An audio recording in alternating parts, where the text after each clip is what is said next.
옐카! 안녕하십니까. 이판사판 스포츠 토크 이광용의 옐카 3 샤신 레드재민 유블로와 함께하는 축구 이야기 시간이 돌아왔습니다. 야. 오늘 뭐 할지 이게 옐카 찐팬이라면 아마 어느 정도 감을 잡으셨을 거예요. 유럽 축구 팬들의 마음을 들었다 놨다 들었다 이 노래 아닐까? 그런 노래가 있어요? 별들의 잔치로 불리는 유럽 축구 우에파 챔피언스리그 8강 대진이 완성됐습니다. 그래서 오늘은 4월 7일부터 15일까지 치러질 2020-2021 시즌 우에파 챔피언스리그 8강에 대한 얘기를 하면서 피도 한번 흥건하게 묻혀보도록 하겠습니다. 자, 레드재민에게 2020-2021 8강 대진표란? 역시 바이에른이다. 뭐 이런 예상을 합니다. 예. 얼마 전까지 제가 그 개인을 좀 믿었는데 준비를 하면서 보니까 바이에른만 하는 데가 없더라고요. 예. 기회로. 저한테 한번 넘겨주세요. 자, 샤신에게 이번 8강 대진이란? 역시 레드재민이다. 뭐야? 축구는 개인 종목이고 그래서 음바페와 네이마르를 숭상하시던 분이 역시 바이에른이라고 말씀을 하신다면 역시 레드재민이다 라고 받을 수밖에 없다. 어제의 나를 오늘의 내가 반박하는. 네. 그 레드는 레드로 반격하면 되는 거니까요. 자, 이번 8강 대진 네. 르블루에겐 어떤 의미입니까? 독일판이 벌어졌다. 독일판이 벌어졌다. 두 팀밖에 독일 없는데. 팀이 두 팀이고 지도자. 독일 감독까지 하는. 독일 감독이 4명이나 포함된 2020-2021 시즌 우에파 챔피언스리그 8강에 대한 이야기를 지금부터 본격적으로 시작해 보도록 하겠습니다. 일단은 저는 이거 이게 좀 만든 거 아닌가. 바이에른 뮌헨이랑 파리 생제르맹이랑 딱 붙는 이 대진표가 나오는 순간 이게 뭔가 음모가 도사리고 있는 거 아닌가. 어떻게 보세요? 참고적으로 그 단톡방에서 제가 대진 하나 맞췄습니다. 그렇습니까? 이 친구들 얘네랑 붙는다 했는데 그대로 나왔습니다. 그게 요 둘이에요? 예. 그러니까 뮌헨이랑 파리랑. 그렇죠. 예. 그 예측의 근거는 뭐였습니까? 일단 99%는 이제 뇌피셜이고 나머지 1%의 이제 음모론이죠. 보면은 통상적으로 말도 하기 전에 빠졌어 이미. 샤신은 빠졌어. 통상적으로 이 오일머니 슈퍼리치 쪽에서 챔피언스 리그에 이제 화려하게 데뷔를 했잖아요. 2010년대 이제 파리에서 한 팀 오고 맨체스터에서 한 팀 오고 두 팀 모두 쉽게 간 적이 거의 없어요. 예. 이제 과거에 그 통계치에 근거한 1%의 음모론. 그러니까 한 바구니에 넣고 니들끼리 죽어봐라. 예. 누구 하나 떨어져. 너희는 여기까지다. 약간 예. 이런 게 있지 않나. 이 레드재민 의견에 대해서 리블루는 어떤 의견입니까? 아니 그럴 리가 없죠. 그냥 뽑았는데 뭐 이렇게 걸릴 수도 있죠. 다만 이제 말씀하신 대로 매치 1, 3이 같은 틀인데 어떻게 이렇게 몰아놨을까? 우승 후보들을 여기다 이제 지금 강한 친구들을 다 몰아놨으니까 그래서 이제 오히려 포르투, 첼시, 레알 마드리드, 리버풀은 아마 8강만 통과하면 우리가 결승 간다. 모두가 이렇게 생각하지 않을까. 네. 뭐 그런 생각을 좀 하고 있습니다. 8강만 통과하면 그 다음에 4강을 통과해야지 어떻게 결승을 근데 해요? 그 사람의 내피셜이 그렇잖아요. 우리 앞에만 넣으면 이거 파도만 넣으면 4강은 무조건 가는 거야. 이렇게 생각해요. 네 팀 다? 네, 정말 그렇게 생각할 것 같아요. 그러니까 팀이 가지고 있는 왜 우리 게임에 보면은 그 팀을 수치화하잖아요. 네. 근데 그렇게 봤을 때는 이 맨시티, 도르트문트, 바이에른 뮌헨, 파리 생제르맹 이 네 팀의 그 점수 합산이 훨씬 높다. 훨씬 높죠. 지금으로 봤을 때는 훨씬 높다. 이 위가 메인 코스고 이제 아래 두 팀은 이제 아페타이저 같은 약간 이런 느낌. 자꾸 거기까지는 안 가셔도 될 것 같은데. 디저트는 없어요, 디저트? 디저트는 손흥민으로 합시다. 아니 지금 의식의 흐름. 세 분이 생각하는 이번 2020-2021 우에파 챔피언스리그 8강의 관전 포인트 매치별로 짚어보도록 하겠습니다. 자, 맨시티 대 도르트문트. 리블루. 공격수 없는 맨시티가 시대의 지배자를 넘어설 수 있을까 이겁니다. 시대의 지배자를? 그 세비야가 도르트문트한테 졌잖아요. 그 에메리 감독이 이렇게 얘기했대요. 우리가 1, 2차전 경기 3분의 1을 지배했는데 시대를 지배할 선수에게만 졌다. 우리는 도르트문트한테 진 게 아니라 엘링 홀란드한테 졌다. 아드리아노 밑에 있는 그 네, 선수 엘링 말씀하시는 건가요? 홀란드한테 졌기 때문에 맨시티도 지금 챔피언스리그 최다 득점자가 심지어 페란 토레스예요. 공격수가 없습니다. 물론 이제 너무 축구를 잘하지만 엘링 홀란드가 또 골을 넣기 시작하면 머리가 상당히 아파질 거기 때문에 그럼 홀란드에 의한 반란이 일어날 수 있다. 네, 있습니다. 충분히 가능하다. 어쨌든 골 넣는 경기잖아요. 특히 이제 홀란드 같은 친구들이 한 골 먼저 넣고 수비 울리면 막 몰아치기가 막 되죠. 몰아치기가 그다음부터는. 되잖아요. 1차전에서 그렇게 나와버리면 2차전은 전혀 다른 얘기가 되기 때문에 상당히 공감하는 표정으로 류블리의 의견을 경청하는 샤신. 공감은 하는데 결론은 저는 다릅니다. 저는 맨체스터 시티 그래도 우세입니다. 우세죠 당연히. 왜 그러냐면 저는 맨시티가 올라갈 거라고 저는 예상해요. 왜 그러냐면 맨시티는 세비야의 업그레이드 버전이다. 왜? 둘은 약간 비슷한 스타일이에요. 그러니까 세비야도 사실 점유도 많이 가져갈 수 있고 선수들의 어떤 평균적인 기본기 또 연계 플레이 이런 게 굉장히 좋은 팀이거든요. 그런데 다만 세비야는 총체적인 골을 터트리는 힘에 있어서 맨시티보다 다운그레이드 버전이에요. 그러니까 저는 이렇게 생각해요. 간단하게 산수로 말씀드릴게요. 도르트문트가 사실 홀란드 때문에 세비야를 이겼어요. 그러니까 홀란드가 그렇게 위력적이었는데 두 팀 간의 실제적인 차이는 그렇게 크지 않았어요. 그걸 고려하면 맨시티는 그 홀란드가 포진한 도르트문트를 저는 조금 넘을 거라고 봐요. 그러니까 세비야보다는 맨시티가 여러 군데서 골이 더 많이 터질 수 있는, 그러니까 뚜렷한 뭐 홀란드 같은 그 골잡이를 갖고 있지는 않지만 현재로서 맨시티가, 그런데 그럼에도 불구하고 맨시티는 정말 뭐 두 자릿수 선수들이 다 골을 넣을 수 있는 능력이 있거든요. 근데 세비야는 그 정도까지는 아니거든요. 그래서 전체적으로 저는 홀란드가 있어도 요거는 세비야의 업그레이드 버전인 맨시티의 승리가 된다. 샤신은 맨시티와 도르트문트 경기는 맨시티 승. 네, 그리고 그게- 류블루는 네. 홀란드 승. 이렇게 가죠. 네, 그렇게 가. 홀란드 때문에 불안 요소가 이게 좀 있습니다. 자, 레드제민. 그렇다면 저는 맨시티를 찍죠. 예. 아니 아름다운 개인은 홀란드가 강력한 개인 아니에요? 근데 홀란드는 지금 뭐 괴물 같긴 한데 아직까지도 너무 어리고 개인 플레이가 되는 순간은 뭐 세비야의 16강이 그랬다고 말을 할 수 있지만 그럼에도 불구하고 챔피언스 리그라는 정말 톱 레벨에서 8강, 4강 결승 이제 딱 3경기 남았는데 거기서까지 내가 혼자 힘으로 승부를 결정지을 수 있을까? 이 친구가 지금 그런 카리스마가 있을까라고 생각을 하면은 아직까지는 그 수준은 아니지 않을까. 예. 맨시티가 지금 이번 대회 보니까 한 골밖에 안 먹었더라고요. 네. 한 골밖에 17득점 1실점인데 이런 추세로 가면은 최소한 4강까지는 가야 되는 게 공평한 결과고, 이런 팀은 이제 한 가지 관건은 과르디올라가 이제 뭐 이제 전문용어로 이제 뻘짓을 하지 않으면은 이 명장병 이런 거.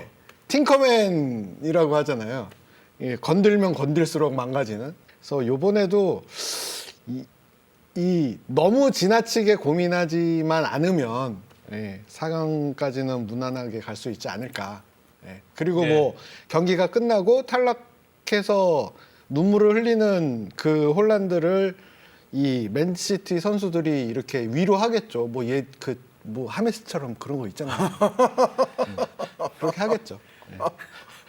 발로텔리는 위로받지 못합니다. 시간이 참고로 아드리아노와 하메스와 발로텔리 2등은 발로텔리였다. 투표 결과 말씀드리고. 그렇습니까? 네, 압도적이었어요. 그란데. 발로텔리. 마에스트로. 마이스트로.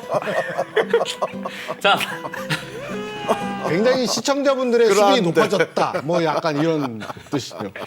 머리는 유블루인데 가슴은 레드제민이래. 이 매치의 키맨은 누구예요? 아까 저 홀란드 얘기했으니까 맨시티는 당연히 더브라이너죠.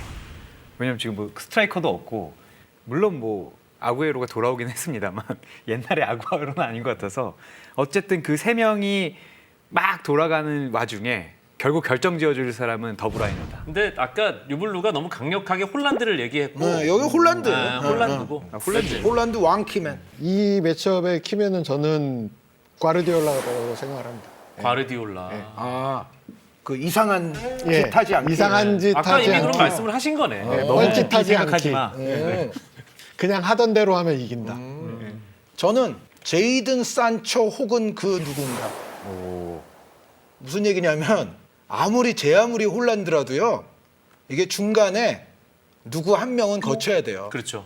홀란드 선수가 물론 저 경기장 이쪽에서 저쪽까지 질주하는 경우도 가끔 있습니다만 홀란드 혼자서 뭐가 되진 않거든요. 그렇죠. 홀란드의 오프더볼 움직임이 뭐 최고예요. 그런데 이 오프더볼을 살려주려면 누군가가 하나 중간 교량이 하나 있어야 돼요. 그렇죠. 그런데 그게 지금 산초 선수가 부상이거든요. 근데 제 생각에는 요 경기 할 때까지 산초가 아슬아슬하게 돌아올 수도 있어요. 근데 산초가 만약에 돌아오지 못하거나 혹은 돌아왔는데 제 컨디션 아니거나 하면 또 다른 누군가, 마르코 로이스가 될 수도 있고 또 다른 누군가. 그러니까 결국은 홀란드 이외에 또 다른 누군가가 존재하느냐. 그게 뭐 산초면은 뭐 좋겠고, 그런데 이게 존재하지 않으면 제 생각에는 도르트문트는 그냥 무너질 가능성이 높다. 그런데 홀란드를 제대로 도와줄 수 있는 한두 명이 있으면 이거는 뭐 해볼 수도 있다. 예, 예. 최고의 매치업이죠. 바이에른 뮌헨과 파리 생제르맹 어떻게 될까요? 레드제밀부터만. 이번 시즌 뚜껑 열리기 전까지만 해도 계속 파리 생제르맹 거의 뭐 녹음기 틀듯이 말씀하셨었거든요. 네, 이거야말로 정말 제 안에서 보면은 여기는 파리 상제르맹이고 여기는 바이에른인 거예요. 네. 물론 네이마르가 이제 지난 주말에 돌아왔고 이제 예열을 해서 정상 컨디션, 정상 궤도로 올라간다면 음바페와 네이마르가 보여줄 수 있는 그런 콤비네이션은 충분히 바이에른을 상대할 수 있다고 생각을 하지만 코로나가 지구를 습격하면서부터 집중력이 확실히 떨어지고 관중이 없어지고 하니까 그 전까지는 수비가 강한 팀이 무조건 우승했어요. 무조건은 아니지만 대부분 우승했어요. 수비가 강한 팀이. 그런데 지난 시즌부터 보면은 골 안 먹는 것보다는 골을 더 얼마나 많이 넣느냐가 굉장히 중요해졌더라고요. 그래서 숫자만 봤을 때 한 골밖에 안 먹은 맨시티가 유리할까? 24골이나 넣은 바이에른이 유리할까라고 생각을 해보니까 아무래도 바이에른이 골을 많이 넣기 때문에 바이에른이 더 유리하지 않을까 이번 시즌은. 근데 지금 파리 완전 패싱이에요. 바이에른이냐 맨시티냐 뭐 약간 그 다음 단계를 말씀하시는 거 아니 같아요. 바이에른이에요. 맨시티 아니 바이에른. 그러니까 바이에른 대 PSG는 바이에른이다. 요번에는 바이에른이지 않을까. 여기는 지금 4강전까지 얘기한 거예요, 지금. 냉정한 사람이네. 4강전까지. 결승까지 말은 거예요. 결승까지? 그러니까 저쪽에서 아니 들어와도 그러니까 아까 얘기했잖아요. 바이에른 2연패다? 한 골을 아피타이저는- 먹은 맨시티냐 24골을 넣은 바이에른이냐 보면 바이에른 손을 들어줄 수밖에 없다라고 아니 근데 얘기했잖아요. 그 얘기는 저쪽에 그 레알, 리버풀, 첼시, 포르투 이쪽은 아예 그건 대상도 아니, 아니다. 일단- 아니 그러니까 샐러드는 먹었으니까 이제 치워야죠. 메인 코스가 나왔으니까. 자 일단 샤신 얘기 들어보고 저는 그 공격 득점 많이 하는 팀이 유리해졌다는 거에 동의해요. 왜 그러냐면 그 아무래도 코로나 때문에 지금 일정이 휴식도 그렇고 계속 비정상적으로 치러진 게 굉장히 많고 선수들의 부상 위험성도 지금 그래서 더 늘어나지 않았어요. 그런데 전체적으로 보면 체력 상태가 코로나 사태가 온 이후에는 전체적으로 조금 선수들의 체력이 좀 떨어져 있어요. 그래서 사실 더 빠르던 팀들도 요즘은 보면은 팀 스피드가 예전에 정말 좋았을 때만큼의 다이나믹함이 좀 점점 사라지는 팀들도 있거든요. 그 팀 스피드가 떨어지는 게 공격에 더 큰 영향을 주나요? 수비에 더 큰 영향을 주나요? 저는 수비 쪽이 좀 더 악영향을 받는다고 봐요. 수비가 전체적으로 조직적으로 같이 많이 움직이면서 계속 톱니바퀴처럼 맞춰가야 되는 현대 축구에 있어서 공격은 그런데 그 레드제민의 그 평소에 좋아하는 지론대로 공격은 정말 위대한 개인 한 두세 명이 해결할 수도 있거든요. 그런데 수비는 전체적으로 팀의 힘이 떨어지면 아무래도 좀 약화될 수밖에 없어요. 그래서 저는 코로나 시대에는 득점하는 쪽이 좀 저도 유리하다고 생각해요. 근데 요 팀들에 관한 기본은 또 레드제민과는 약간 달라요. 저는 머리로는 오히려 파리가 좀 유리할 것 같거든요. 그런데 가슴은 바이에른일 것 같아요. 저는 좀 반대요. 왜죠? 뭐냐면 바이에른 지난 시즌에 비해서 뭐 멤버가 그렇게 좋아졌습니까? 그렇지 않아요. 그러니까 사네 선수를 아주 많은 기대를 걸고 영입을 했으나 사실 전체 시즌 평균으로 보면 사네 선수가 그냥이에요. 아주 뭐 두드러지게 바이에른을 지금 강화시켰다라고 하기가 좀 어려운 시즌이거든요. 여기에 지난 시즌보다 상당수 바이에른 선수들은 상당수가 아니라 다 그렇습니다만 한 살 더 먹었죠. 근데 그중 일부는 연령이 조금 있는 선수들이죠. 바이에른이. 예. 그리고 바이에른의 전체 가용 가능한 선수층은 그 이적 시장 막판에 이제 여러 명을 좀 데려오기는 했으나 그 선수들이 그렇게 제 몫을 못 해요. 그러니까 마르크 로카라든가 뭐 슈퍼모팅이라든가 대표적으로 이런 선수들 그러다 보니까는 전체적인 선수단은 오히려 선수층이 좀 쪼그라든 면이 없잖아 있어요. 그리고 말씀드렸던 대로 나이는 좀 더 먹었고 스피드는 좀 더 느려졌겠죠. 그러니까 올 시즌 바이에른이 실점이 엄청나게 많아요. 맞아요. 엄청나게 많습니다. 지금은 상대가 빠르고 정확한 역습을 칠 때 수비수들이 거의 뭐 못 잡는 경우가 허다했어요. 올 시즌에. 바이에른이 올 시즌 거의 기록의 시즌 아닙니까? 먼저 실점하고 나중에 꾸역꾸역 그거를 무승부 내지는 승리로 만드는 그 경기가 무지하게 많죠. 얼마 전에 홀란드한테 10분 만에 2골 먹고 나서 4대2로 역전한 경기가 그렇죠. 대표적이고. 그것도 이제 포함되고 그런데 좀 나쁘게 말하면 이거는 아주 이 챔피언스리그 외나무다리에서 탑팀이랑 붙었을 때는 매우 위험한 거죠. 실점이 예년에 비해서 엄청 증가한 데다가 뭐 전체적인 공격이나 뭐 이런 게 지난 시즌 대비 그렇게 더 세진 느낌은 아니거든요. 그러니까 저는 이 음바페를 보유하고 있는 파리 생제르맹의 찌르기가 바이에른의 지금의 허술한 뒷공간 수비를 상대로는 통한다. 그러니까 제 머리로는 저는 오히려 파리 생제르맹이 유리할 수 있다. 실제로 바르셀로나와 파리 생제르맹도 보세요. 바르셀로나에게도 좋은 시간이 꽤 있었어요. 실제 골도 먼저 넣었어요, 1차전에. 그런데 바르셀로나 역시 이제 점유를 많이 하면서 이렇게 올라오다 보면 음바페에게 뒷공간을 푹 찔리잖아요. 물론 바이에른은 바르셀로나 수비보다는 조금 나을 것이라고 보나 파리 생제르맹이 어떤 팀과 하기가 가장 편하냐? 볼 많이 가지고 올라와서 공격적으로 하는 팀하고 하는 게 편해요. 그게 딱 생제르맹은. 바이에른 니네잖아요. 네, 그러니까 저는 오히려 머리를 굴리면 파리가 지금의 바이에른을 상대로는 지난 시즌에 복수를 할 수 있다. 네. 예. 그리고 지난 시즌 결승전도 사실 바이에른이 압도해서 이긴 건 아니에요. 올 시즌에는 바이에른의 약점이 더 부각이 됐기 때문에 음바페의 찌르기가 통한다라는 게 제 머리고 그런데 제 가슴은 어떠냐? 그래도 찌르기보다 뭔가 부시기가 더 세지 않을까. 그러니까 바이에른은 뭐 예를 들어 뭐 정말 2골이 필요해. 그러면은 우격다짐으로라도 부실 것 같아요. 뭐 그거에 또 아주 적당한 선수들이 있죠. 레반도프스키, 미르러, 고레츠카 등등 그 딱 그거를 잘할 수 있는 선수들이 있거든요. 네. 그리고 뭐 안 되면 뭐 세트 플레이, 뭐 헤더, 뭐 그런 거에 있어서는 파리가 아마 못 따라갈 거예요. 그래서 이성적으로 생각하면 저는 오히려 파리가 바이에른의 허점을 찔러서 이길 것 같은데 왠지 가슴적으로는 그래도 바이에른의 부수기가 있는데 이게 호락호락 질까? 라는 생각이 들어요. 지금 말씀하시는 내내 레드잼이 눈빛이 계속 흔들리고 있었어요. 네. 입장 바꿀 기회를 한번 드리겠습니다. 일단 그 블루 의견 듣고 제가 정하겠습니다. 그래서 저는 제 결론까지만 들어주세요. 가슴 따라서 바이에른. 바이에른. 가슴 따라서 바이에른. 근데 이성은 파리 생제르맹이에요. 저는. 디블루.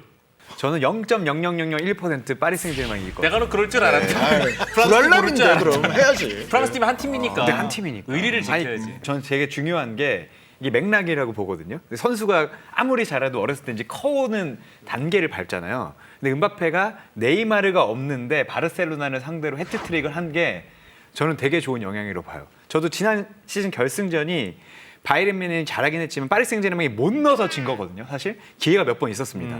근데 그때는 음바페가 그걸 해결을 못 하더라고요. 근데 올 시즌 네이마르가 없는데 바르셀로나를 해결한 그 기쁨이 아니면 그 뭔가 경험이 바이에른이 말씀하신 대로 뭔가 틈을 보여주면 음바페가 이번에 가동을 할 것이다. 음바페도 한 단계 올라설 것이다라는 그게 좀 있고 그리고 네이마르도 보지 않았겠습니까?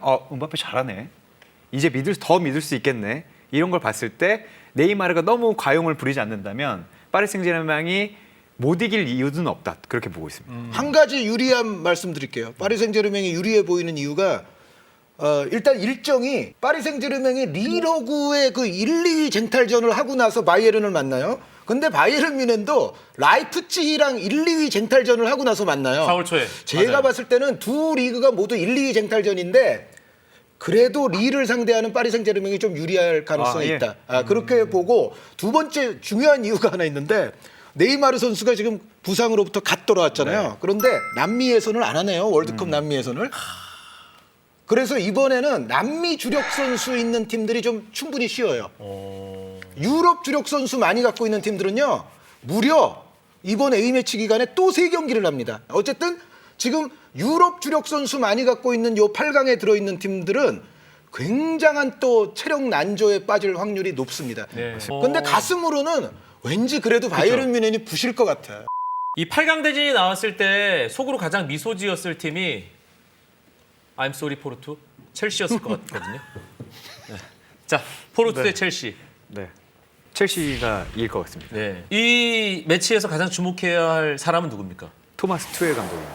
토마스 투엘 감독이 첼시에 부임해서 14경기를 치렀는데 10승을 거뒀고요. 12경기 무실점에 2골밖에 안 내줬습니다. 그리고 FA컵 4강, 챔피언스리그 8강, 그리고 프리미어리그 탑4에 복귀했는데 이건 거의 마술사급이잖아요. 물론 포르투도 상당히 잘하고 있고 옛날에 챔피언스리그 16년 전에 우승했을 때처럼 언더독이기 때문에 정말 축구 모르잖아요. 다만 불안 요소가 팀 전력 말고 불안 요소가 가장 적은 팀은 첼시이기 때문에 첼시를 넘어서기는 어려울 것 같다. 토마스 투엘이 그냥 이렇게 드라이기를 슥 말려줄 것 같아요. 키맨이 큰거 토마스 없이. 투엘이다. 네. 야, 이건 그냥 뭐 딱 정리하는 네, 그렇습니다. 건데. 묵묵히 고개를 끄덕거리고 계신 샤신. 저요? 생각보다 첼시가 쉽게 못 이길 수 있어요. 생각보다. 왜냐하면 포르투가 올 시즌 챔피언스리그 쭉 해온 걸 보면 조별리그에서 맨시티한테 딱 한 번 졌어요. 거의 포르투가 사실 조별리그에서는 실점 자체를 별로 안 했었고요. 유벤투스와의 대결에서 그 포르투 수비진 골키퍼 이 선방과 그 집요하고 조직적인 수비는 거의 감동이었어요. 그 페페 선수, 은벤바 선수가 지키는 그 포르투의 특히 중앙 수비, 그리고 마르체신 골키퍼 선방, 거의 아주 감동적이었어요. 오, 이거 그 포르투가 올 시즌 챔피언스리그에서 버텨온 모습을 보면 어느 팀과 하더라도 그 상대 팀이 포르투를 그렇게 가볍게 못 이겨요. 그럼 키맨은 누구예요? 포르투 대 첼시 경기에서. 저는 키맨 첼시의 전 아스날맨 올리비에 지루입니다. 왜? 포르투는 점유율 30% 이하로 가져갈 거예요. 제 생각에 한 28% 정도 나올 거예요. 포르투 점유율이. 이변이 없다면. 지금 투엘 감독의 첼시는 빌드업, 점유, 부분 전술 이런 것이 램파드 시절보다 확실하게 더 좋아졌거든요. 여기에 이제 수비 조직력까지도 좋아졌어요. 첼시가 한 70 몇 % 점유를 할 겁니다. 그런데 문제는 첼시가 자신들이 원하는 수치만큼 골을 넣을 수 있느냐가 문제거든요. 포르투가 물론 잘하고 있었던 타레미 선수가 1차전에 못 나오는 공백이 있는데 그럼에도 불구하고 포르투는 역습 매뉴얼도 꽤 잘 갖춰져 있는 팀이에요. 그리고 돌파와 드리블이 되는 양 윙어들도 있고 공격형 미드필더들도 있기 때문에 게다가 세르지오 올리베이라라는 중앙 미드필더가 지금 커리어 하이스트예요 아주. 이 세르지오 올리베이라 선수 한번 주목해 보시면 좋을 것 같은데 그 중앙 수비 골키퍼뿐만 아니라 앞쪽에도 만만치 않은 능력이 있어요 포르투가. 그래서 첼시는 자신들이 원하는 수치만큼 골을 넣어야 되는데 포르투가 점유율 20%대를 각오하고 끈질기게 막을 거거든요. 근데 이걸 뚫으려면 이런 게 필요하죠. 스콜피온 킹이 네, 그리고 아크로바틱한 게 필요하고 뭔가 번쩍 그 상대의 이른바 벌떼 수비, 밀집 수비 속에서 뭔가의 변수를 만들어낼 수 있는 선수, 그 이름 올리비에 지루입니다. 알겠습니다. 100% 동의합니다. 첼시가 포르투를 넘어서려면 지루가 무조건 골을 넣어야 된다. 무조건 필요해요. 샤신의 정리. 네. 레드제민. 너무 똑같은 말씀을 해주셔가지고 그럼 넘어가겠습니다. 지루입니다. 예. 자, 그럼 바로 레알 마드리드 리버풀. 2년 전 결승 매치업. 누가 이길지는 솔직히 잘 모르겠고요. 모르겠는데 뭐 굳이 한쪽에 손을 들자면 리버풀 쪽으로 약간 기울어지지 않나. 리버풀의 키맨은 뭐 파비뉴, 뒤에서 올 시즌 뭐 타이에 의해서 맨 뒤에 가서 고생하다가 지금 1월 달에 이제 수비수들 들어와가지고 겨우 앞으로 올라왔는데, 그럼에도 불구하고 지금 존재감은 뭐 계속 더 커지는 것 같아요. 네, 시간이 갈수록. 그래서 공수 밸런스가 지금 깨지면서 리버풀이 고생을 하고 있는데, 그거를 그나마 이어줄 수 있는 슈퍼맨이 지금 파비뉴가 아닐까 생각을 하고, 레알 쪽에서는 벤제마가 골을 계속 슈퍼맨처럼 골을 넣어주면 다행인데, 뭐 나이도 있고 그래서 지금 더 나이가 많은, 그래서 벤제마가 막히면 레알에서는 골을 누가 넣어야 됩니까? 라모스가 넣어야죠. 챔피언스 리그에서는 라모스가 넣어야죠. 지금 어린 선수들이 너무 좀 아직 그 시간이 덜 된 것 같아요. 비니시우스 선수도 그렇고 효율이 너무 떨어져서, 예, 레알 쪽에서는 라모스의 한 방, 뭐 똑같이 이거 나와주면은 가능성이 좀 커지지 않을까. 라모스 저 페널티킥, 프리킥도 있어요. 예, 페널티킥. 그러네요. 예. 그럼 리버풀이다. 툴이 많아요. 아, 레드제민. 약간, 아주 약간. 예. 50.1 대 49.9. 이 매치업은 좀 힘들긴 힘들죠. 예측이 힘들다는 거예요. 예측 자체가 좀 힘든 매치업인데, 머리는 리버풀인데 가슴은 레알 마드리드.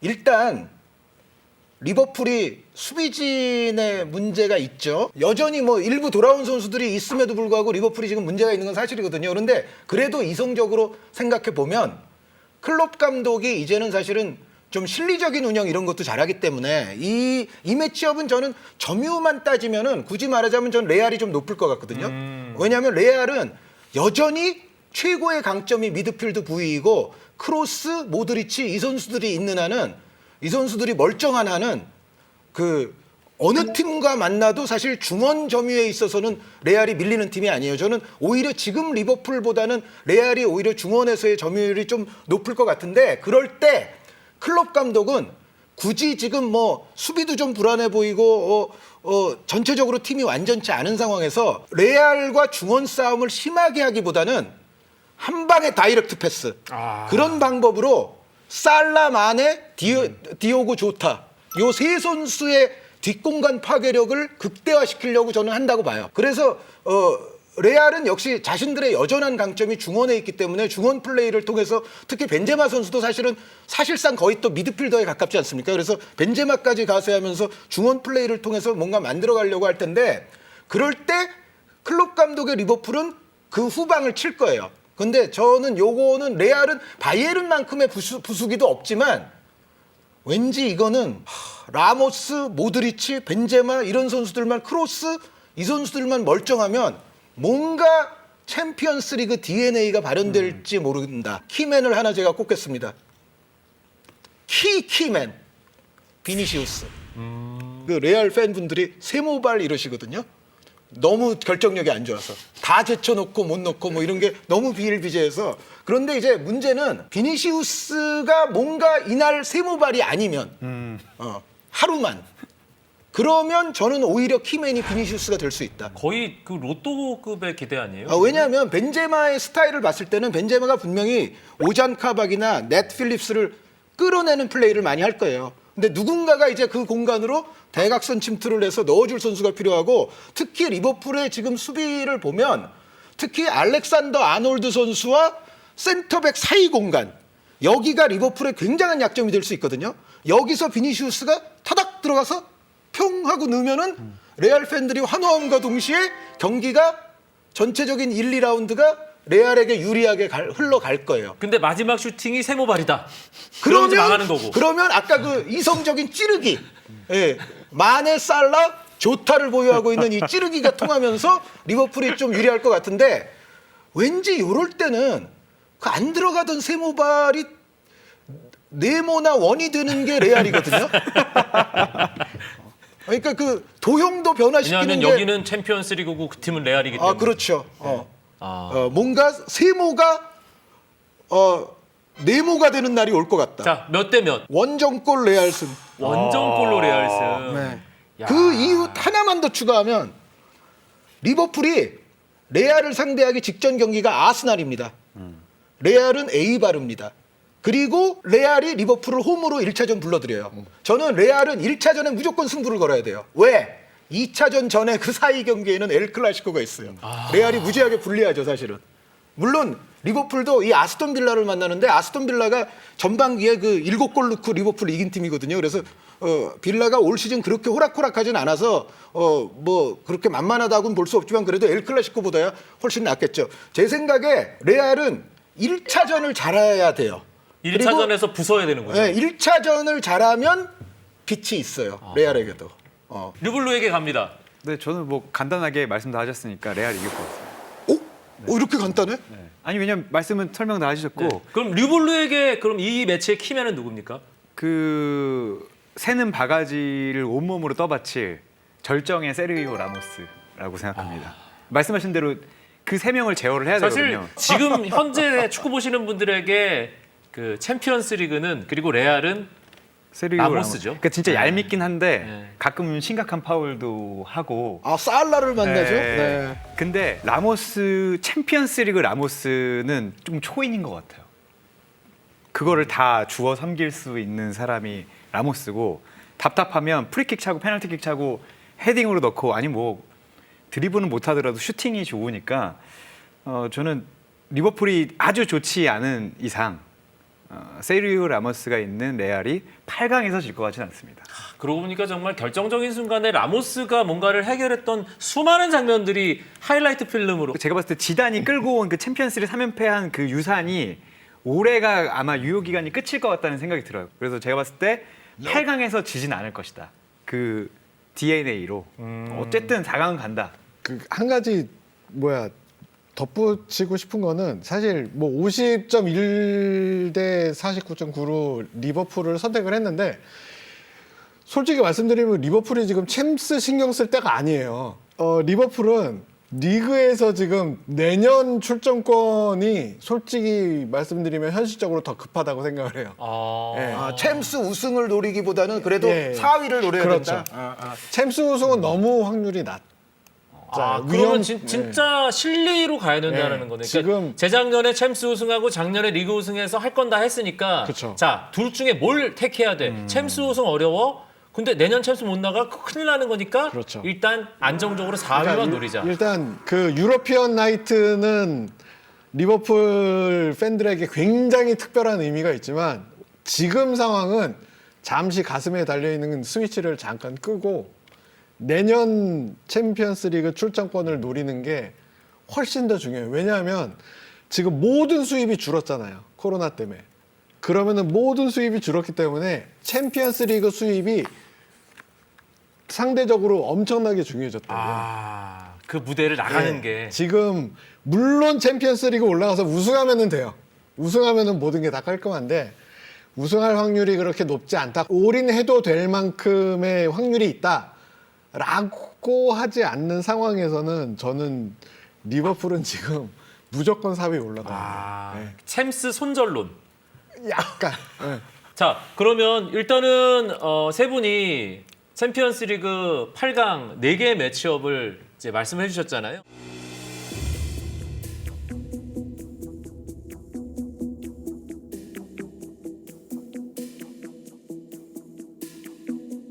이런 질문 한번 드려볼게요. 아까 서두에 독일 감독이냐 아니냐 우리가 이런 얘기 하지 않았습니까?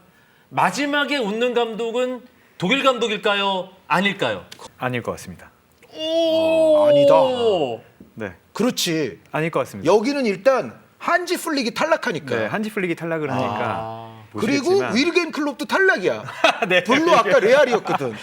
그리고 그렇지? 도르트문트도 탈락이니까. 오, 예. 독일 감독은 거의 다 사라져 버리네요 여기서. 근데 투엘이 우승을 하진 못할 것이다. 왜냐면 저기서 올라 누군가를 만나면 첼시가 이기지 못할 일단 것 같아요. 8강에서 살아남는 독일 감독은 토마스 투헬이 유일한데 그렇게 되나요? 토너먼트 틀이 저쪽에 올라오는 팀한테 첼시는 질 거니까. 그 레드 네. 그렇게 되는 제니님의 거예요. 이론상 토마스 투엘 저쪽은 샐러드밖에 안 돼요. 그러니까 뭐 그거는 의견이 같은 거고. 자, 레드 제미는요? 독일 감독입니까 아닙니까? 독일 감독입니다. 예. 아니 그게 어떻게 가능한지 말씀해 주세요. 한지 플릭이잖아. 한지 플릭. 플릭이 올라올 것이다. 플릭 아시죠? 그 지난 시즌 우승했어요. 중간에 갑자기 들어와가지고. 6관왕. 그 감독이에요. 6관왕이 6관왕. 지난 시즌 6관왕. 샤신이 정리해 주시죠. 저는 사실은 이성으로는 스페인 사람. 그런데 가슴은 왠지 독일 사람. 왠지 안 될 것 같은데 사실 선수층이나 뭐 여러 가지 수비 약점이나 연령이나 안 될 것 같은데 왠지 우격다짐으로 또 바이에른 뮌헨이 2연패 하지 않을까라는 별로 근거 없는 가슴 속에 외침이 있어요. 그 여기 있는 스페인 사람은 과르디올라 과시죠, 체리군요. 과시. 네. 예, 과시. 여기 한 명밖에 과시밖에 안 없어요 여기. 과시밖에 없어요. 그리고 아르헨티나 카탈루냐 사람. 열카? 자, 2020-2021 우에파 챔피언스리그 8강 대진표를 받아들고 저희가 그냥 막무가내로 또 한번 피를 묻혀봤습니다. 한 줄 요약으로 오늘 방송 마무리하겠습니다. 류블루. 홀란드야 한번 미쳐주겠니로 끝내고 싶습니다. 홀란드가 한번 미치면 가르디올라 감독이 이게 부채를 꺾진 않아도 뭘 하나 꺾지 않을까. 한번 그걸 보고 싶습니다. 홀란드가 판을 한번 제대로 네. 흔들었으면 좋겠다. 판을 한번 이게 너무 좀 굳은 자인 것 같아서 홀란드 정도밖에 없는 것 같아요. 아, 오늘 홀란드로 시작해서 홀란드로 마무리하는 류블루의 한 줄 요약이었고요. 다음은 레드제민에게 한 줄 요약 드리도록 하겠습니다. 올 시즌은 맷집보다 펀치 센 쪽이 이긴다라고 말씀을 드리고 싶습니다. 역시나. 세 골을 먹어도 네 네 골을 골을 넣는. 넣으면 된다. 예. 그분은 명장이 있었습니다. 알고 보니. 네. 샤신. 네. 머리보다 제가 가슴을 따르는 거를 결론적으로는 좀 더 했는데 그것도 머리가 이길지도 모릅니다. 어찌됐건 흥미로운 챔피언스 리그인데 가슴상으로는 왠지 한지 플릭이 저도 끌리긴 합니다. 가슴상으로는. 역시. 네. 가슴이 웅장해지시죠? 역시. 이렇게 여러 가지 말씀을 한 후에 샤신도 결국 바이에른 뮌헨의 2연패를 예상합니다. 네. 뭔가 어거지로 누르기 예. 이런 게 되지 않을까. 그러니까 뮌헨의 부수기. 네. 이것이 샤신의 마음을 뒤흔들어 놓지 않았나. 게르만의 손을. 아니면은 과르디올라 감독 7관왕 한 번 해서 축구사의 전대미문의 역사 한번 세우는 것도 재밌을 것 같습니다. 예. 네. 뭐 결국은 뭐 맨시티와 뭐 예상컨대 바이에른 뮌헨의 4강전. 네, 그거를 뒤엎을 것은 음바페의 찌르기입니다. 음바페의 찌르기 통하면 이 모든 시나리오는 다 날아갑니다. 알겠습니다. 예, 챔피언스리그 피부치기 여러분도 댓글창에서 동참해 주시기 바랍니다. 샤신, 레드제민, 류블루와 함께한 축구 이야기였습니다. 세 분 고맙습니다. 결승전 할 때쯤 되면 지금 우리가 지금 여기서 지금 그렇죠, 논하는 그렇죠. 게 아무 쓸데없을 가능성이 저는 높아 보이거든요. 당장 이번 A매치 제가 얘기했잖아요. 월드컵 예선 3경기하고 돌아와 보세요. 선수들이 어떤 상태가 돼 있는지. 예, 그 모든 변수가 너무 많기 때문에 이거는 그 저쪽에서 올라온 팀도 경시할 수는 없습니다. 특히 독일 대표가 저는 가장 힘들 거라고 이제 봅니다. 독일 대표 선수가 가장 많은 팀이 그럼 네. 아니 여기는 어차피 파리였지. 예, 독일이 그 방역 원칙 때문에 잉글랜드에 있는 독일 선수들을 안 불렀다니까요. 그러니까 오히려 첼시 같은 친구들은 좋을 수 있는 거예요. 티모 베르나도 안 그러네. 가고 저기 카이 하베르츠도 안 갔기 때문에. 근데 저기 지금 독일에서 뛰고 있는 바이에른 뮌헨 선수들은 나 갔다 올게 다녀와야 됩니다. 네, 어떻게 될지 몰라요. 진짜. 참고적으로 그 레반도프스키는 폴란드 선수인 건 아시죠? 괜찮. 아니 네.